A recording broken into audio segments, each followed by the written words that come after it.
Welcome back, everybody, to the daily racing show here at RacePlazaMedia. And today I have some serious racing news for you, and that's why I'm wearing a tie. Don't worry about the logic. Let's get into it.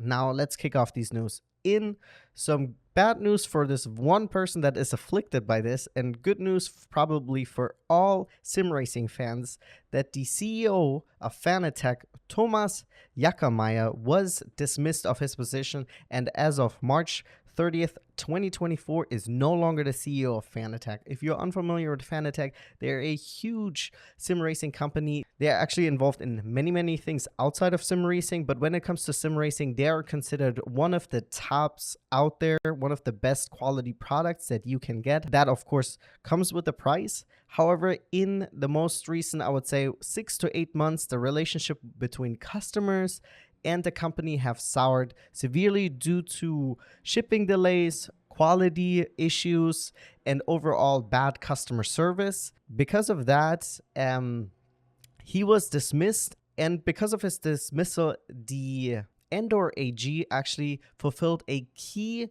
condition set by the lending banks for the extension of the standstill agreement that goes until June 2024. Next up, we have Adam Cianciarulo, and I apologize if I mispronounce his name because I tried to find the correct pronunciation, but this is as far as it gets. Anyways, he unfortunately did recently, about 2 weeks ago, announce his retirement from AMA Supercross and from professional Supercross or motocross sport. He will finish his season with the current AMA Supercross, and then after that, he will go into retirement when it comes to professional riding. He said one of the main reasons is that he has suffered many injuries over the last couple of years. He actually has permanent nerve damage in his hand, which makes riding significantly harder, especially at the level that he does. So I would say collectively, even though I'm very new to the sport, we're all sad to see him go, but we wish him all the best going forward. Now, moving on from that, now and maybe some more happy news. Fabio Quartararo, once again, I'm sorry about the pronunciation, I really tried. The 2021 MotoGP champion has extended his contract with Yamaha. So he will continue riding on a Yamaha bike until 2026. It was speculated that he might switch teams. However, the only available other team would have been Aprilia, and apparently he would have had to take a pay cut going to them. And also Aprilia has been struggling with mechanical and technical failures, so he decided to stay with Yamaha. Besides Fabio, we have another contract extension, but this time in Formula One. We have Fernando Alonso has released where he's going after his Aston Martin stint. And where is he going? He's not going very far. He's actually staying with Aston Martin. He extended his contract until 2026, so until the regulation change, he will be staying with Aston Martin. And I think overall, I'm happy to hear that. He's doing really well in Aston Martin. Aston Martin also has a lot of potential.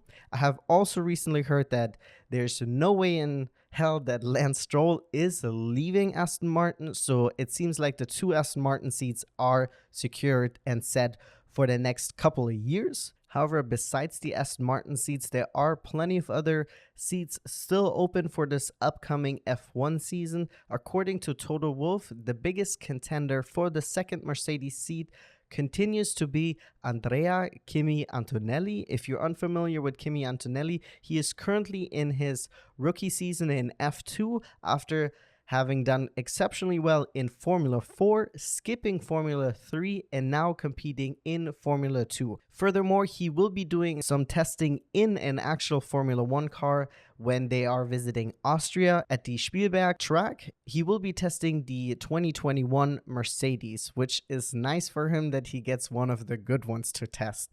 We are obviously wishing him well.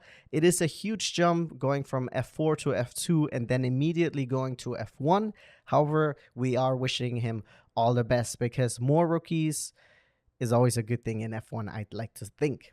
Now, that also means that Vettel, who was in talks for the Mercedes seat, we are still uncertain if that will be happening. He is still in talks actually with Porsche because he recently did some testing in their hypercar for Le Mans, and the testing went very well. And Porsche was very impressed with his driving. So we don't know if we will be seeing Vettel back on the F1 track, if we might see him in the World Endurance Championship, or maybe he will still continue to kick it on the sidelines. When we have more information about that, we will be bringing it up here at the RacePlazaMedia Racing News. And now, to wrap up this whole video, I have one last news, which is that Mario and Michael Andretti opened their official Formula One facility at the Silverstone track. They opened up their own facility that can currently, I think they have about 80 employees. Even though Andretti has not gotten the go-ahead to join the Formula One grid in 2026, he is planning on, or they are planning on, they are currently in development for a chassis. However, the plan is, even though they have they have now 2 Europe facilities, one for their Formula E team and now for their Formula One team, they are planning on keep having it an all-American racing team. We'll see how that works out. We are wishing everyone all the best, and when we have more information, we will bring it up to you guys. As always, in the comments, let me know what you guys think about that.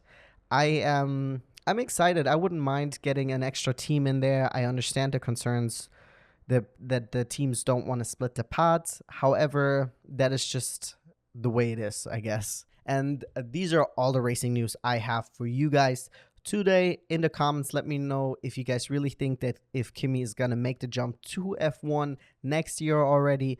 What are you guys' thoughts on an 11th F1 team? Many things still up in the stars. We don't know what will happen, but it's always fun to speculate. And then, as always, don't forget to like and subscribe. Thank you guys so much for tuning in, and I'll be seeing you guys here tomorrow at the Daily Racing Show. Bye-bye.